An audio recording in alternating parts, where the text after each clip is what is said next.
There are many, but one of the greatest crimes perpetuated against black men specifically is the level to which their humanity and their hearts have been devalued, diminished, and dehumanized, and that they have become doing machines. The greatest value a black man has, in many instances, is what he can do for somebody.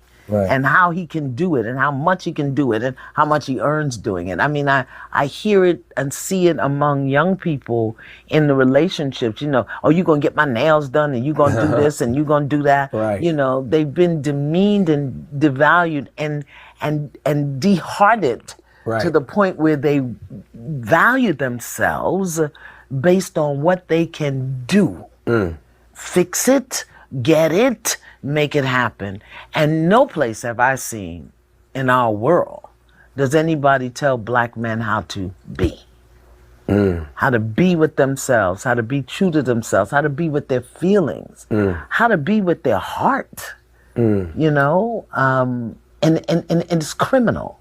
So what happens is then they begin to do the things that are expected of them, and that's how they're evaluated.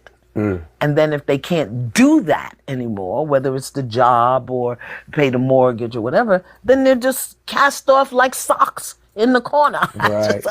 Right. And it happens to black women also, but usually because of the children in our care, we're given a little more leeway. But the way it's done for black men, and as I shared with you, one of the things my teacher taught me was one of the greatest kryptonites for a man in general, black men specifically, is the feeling, the belief, the treatment that he is somehow inadequate.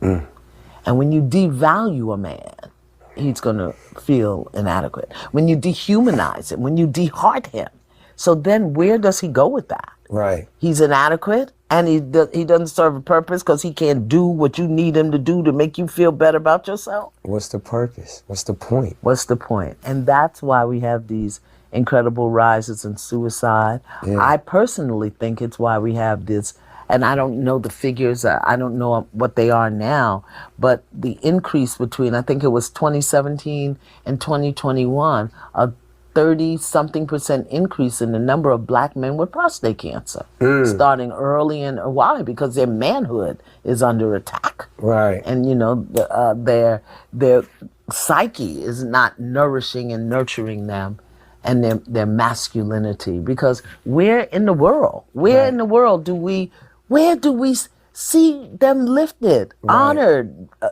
I don't want to say respected. And here's what I hear in the back of my mind. So let me just go ahead and deal with it. Black women saying, well, look what they do. And look how they are. And look what they do, you know. And we unwittingly participate in the emasculation, the dehumanization, the devaluation, and the disheartening of black men because they didn't do it the way we wanted them to do it. Mothers